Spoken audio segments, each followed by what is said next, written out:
Hey, thanks for making it to Veterans Info Tap. I'm glad you made it. Let's talk about a pay raise that you can control to some extent that's better than COLA. There's nothing better than getting more money in your pocket every single month. And I wanted to talk about that because I believe that many veterans leave money on the table when it comes to their disability compensation. I want to walk you through this. So please hit the thumbs up, subscribe, share with a friend, all that good stuff. I really appreciate it. Before we jump into it, I want to throw on a special thank you to Jump Dude 55.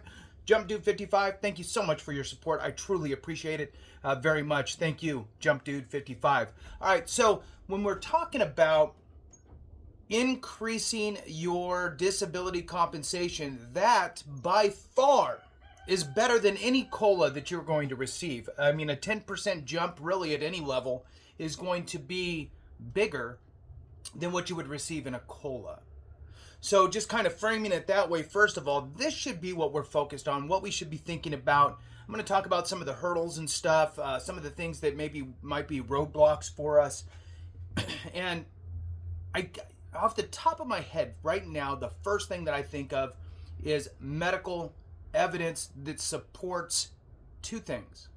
One, that your condition service connected, if that's what you're filing for, or that it supports a secondary condition as a result of a service connected condition, as well as medical evidence that supports the correct rating. I have seen way too many times where veterans are hyper-focused, and it's a lot of information out there on YouTube as well about this is what you need to do to get your claim through, this is how you get approved, blah, blah, blah. Oftentimes what's missing is, sure, you're getting service-connected, but are you getting the right rating? Are you getting a 0%, a 10% when you should be a 30 or a 50? Let's talk about it. So again, hit a thumbs up, let the video run. Those two things help the channel spread the reach, and that's what we're trying to do here is eliminate the I wish I would have known. So let's talk about evidence and talk about filing your claim. Sure, you can file your claim yourself absolutely all day long. If you have the wherewithal and the time to do it and make sure that it's done correctly, awesome, file it yourself. But what you can't do is you can't make medical evidence yourself to support your claim. You have to go to a doctor to do that. All right. The two biggest things that get in the way of veterans and result in a unfavorable decision from the VA is you didn't get diagnosed. You just filed a claim saying, I have migraines. I know I do. I didn't go get diagnosed because I know I have migraines. I'm filing with you and I'm just saying I have migraines. You just saying you have migraines doesn't mean anything. You need a doctor to say that you have migraines. So the diagnosis is important. You have to have that. So I see denials because there's no proof of even a condition. The other thing I see, again, is the lack of service connection. Okay, so you're not proving that your condition manifested. This is what you got to hyper focus on the word manifested. It's much more broad than was caused by service. Okay, manifested during your time in service or was a result of your time in service.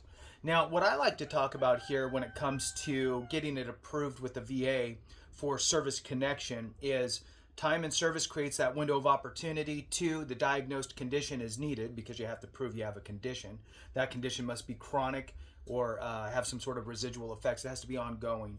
The third thing is you have to prove that nexus. Nexus is required. You must prove the nexus. Now, for many of us, we didn't go get diagnosed while we were in service.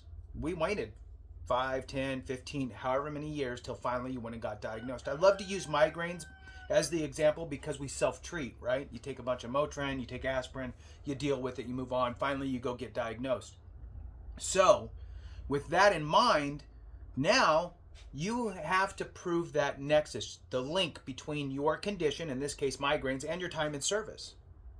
How can you do that? Well, you can write a letter, you can get buddy statements, all that stuff's great. It's lay evidence, but really you should get some medical evidence. That's where the Nexus Letter comes into play.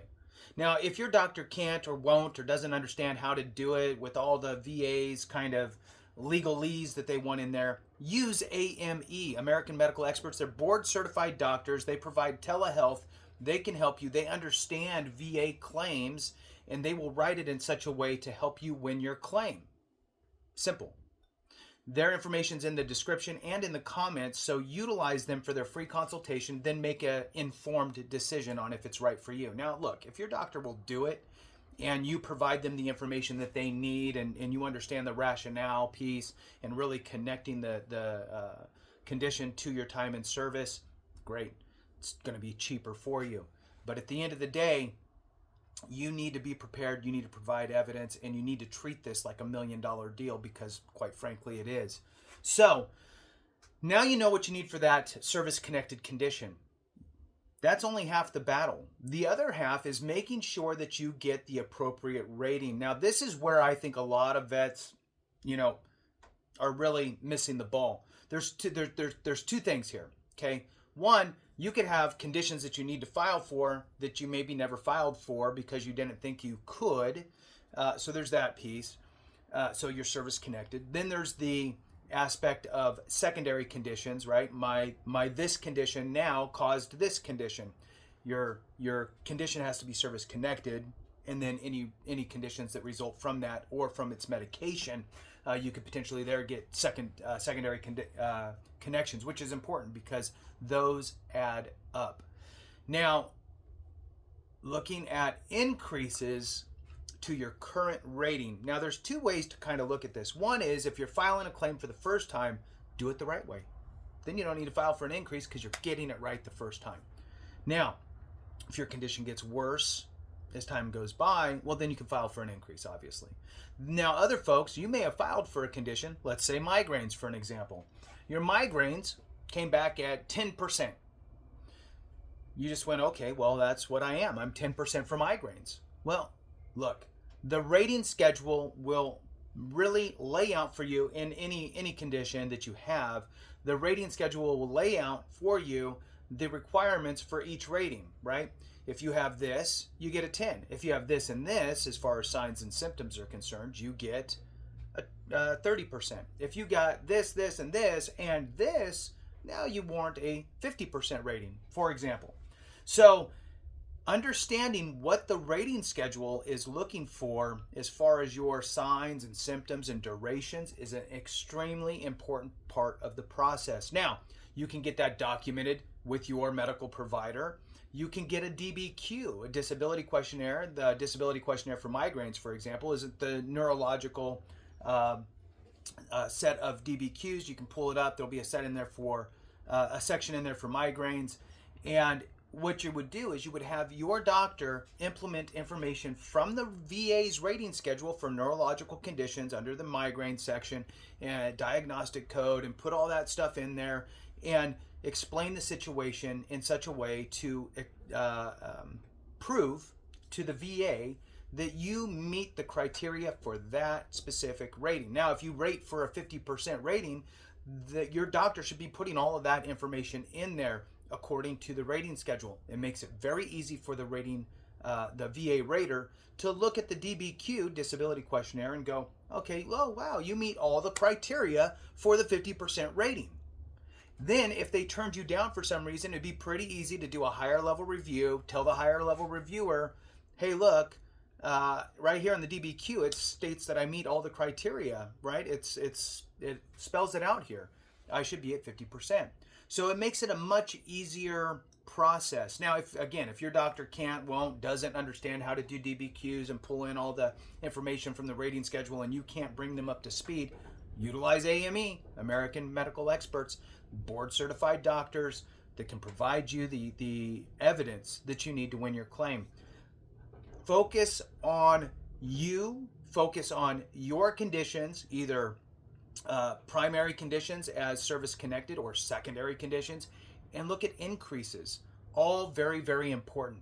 Take your time to do that and make sure that you're getting the appropriate rating, because again, look, if you get a 10, a 20, 30% bump, that will dwarf any sort of COLA, and COLA is really supposed to just try to bring you even, and we all agree it really doesn't. So you're actually almost going backwards. So combat combat inflation with an increase in your VA disability compensation by ensuring and making sure that your conditions are rated appropriately and you have the correct rating.